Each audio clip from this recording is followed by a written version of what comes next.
दोस्तों, बहुत बहुत स्वागत है आपका डेली न्यूज इंडिया 1.0 में। चाइना और ईरान का जो रेलवे रूट है, इसने अमेरिका को और यूरोप को हैरान कर दिया है। खबर तो यहां तक आ रही है कि अब यहां से ईरान का तेल ट्रेन के जरिए खास तौर से चाइना पहुंच रहा है। कुछ लोग कहते हैं कि अभी स्टार्ट नहीं हुआ, कुछ लोग कह रहे हैं कि स्टार्ट हो गया है।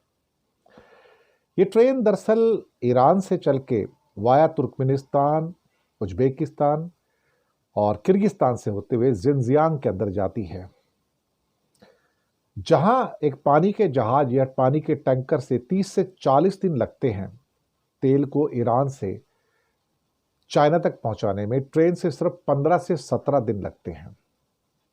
कमाल की बात यह है कि ट्रेन को कोई कैप्चर भी नहीं कर सकता और कोई जो वेस्टर्न कंट्री की जो नेवल फ्लीट्स हैं या दूसरे फ्लीट्स हैं, वो जो डार्क फ्लीट है सारे के सारे जो इलीगल तेल सप्लाई करते हैं, उनके ऊपर उनकी नज़र रहती है। तो चाइना ने उससे बचने के लिए अब ट्रेन का इस्तेमाल शुरू कर दिया है। यहाँ पर ये टोटल जो डिस्टेंस है 10,400 किलोमीटर का बैठता है ट्रेन का रूट यहाँ पर कुल मिला के। अब जिनजियान से ये, या जियान एक जगह है, वहाँ से स्टार्ट होता है और ये कजाकिस्तान और तुर्कमेनिस्तान और साथ में एक पोटेंशियल स्टॉप जो है उज्बेकिस्तान और किर्गिस्तान या ताजिकिस्तान में भी हो सकता है।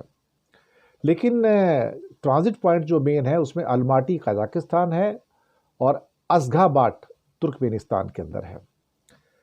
और ये रेलवे लाइन तेहरान का जो कनेक्टिंग पॉइंट है और इसके साथ जो कि एप्रिन ड्राई पोर्ट है, सिटीज लाइक जोल्फा, उसके साथ भी कनेक्शन है।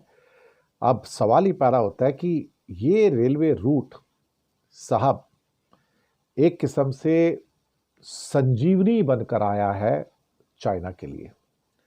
और मुझे तो अब ये महसूस हो रहा है कि इस रूट के द्वारा बहुत आराम से वो अपने साजो सामान, जो मिलिट्री साजो सामान है, जो बाकी सप्लाईज है, वो भी भेज सकता है और साथ में तेल मंगा सकता है। और अमेरिका की जो उनका सैटेलाइट की नज़रें हैं उससे बच जाएगा। हालांकि ट्रेन तो फिर भी पकड़ी जाती है, लेकिन अब कौन सी ट्रेन कहाँ से निकल के कहाँ जा रही है क्या पता, कि वो सिर्फ तुर्कमेनिस्तान तक जा रही है, उसके आगे कहीं और जा रही है, तो उसको ट्रैक करना इतना आसान नहीं होता है। जहाज़ों को नेविगेशन की वजह से ट्रैक करना आसान होता है, तो सैटेलाइट से आराम से नेविगेशन से ट्रैक कर लेते हो। ट्रेन को ट्रैक करना थोड़ा सा मुश्किल है यहाँ पर बड़ा।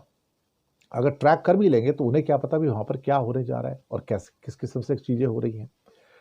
और कुछ लोग तो यहाँ तक कह रहे हैं कि उनका जो टैंकर्स हैं, जो बेसिकली अगर उससे तेल नहीं आ रहा, तो अब हालांकि मई 2025 में पहली ट्रेन चल चुकी थी ईरान और ख़ास तौर से चाइना के बीच में, तो हो सकता है कि बीच में जो भी सेंट्रल एशियन रिपब्लिक आते हैं तो वो तो सारे के सारे रशियन इन्फ्लुएंस के अंदर हैं। रशिया ईरान का दोस्त है, रशिया चाइना का दोस्त है, ये सेंट्रल एशियन रिपब्लिक चाइना के भी दोस्त हैं, ईरान के भी दोस्त हैं और रूस के भी दोस्त हैं। तो वहाँ से रेलवे लाइन को जाने में कोई दिक्कत ही नहीं है, ट्रेन को जाने में दिक्कत नहीं है, बल्कि उनकी ट्रैक्स के ऊपर जब ट्रेन गुजरेगी तो उनको फ़ायदा होगा, उसका उनको भाड़ा मिलेगा, फ्रेट मिलेगा। वहाँ पे जितने भी कंट्री से गुजरेगी, जितने भी किलोमीटर से पास होंगे, तो पर किलोमीटर के हिसाब से उनको वहाँ पर भाड़ा मिलेगा वहाँ पर। तो उनके लिए तो फ़ायदा का सौदा है, उनको तो करोड़ों डॉलर हर साल मिल सकते हैं इस मामले में। और चाइना का ये फ़ायदा होगा कि डिस्पाइट द सैंक्शंस ईरान का तेल आता रहेगा और कोई उसको ट्रैप पे भी नहीं लेगा।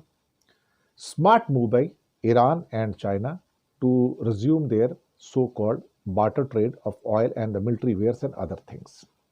शुक्रिया आपका।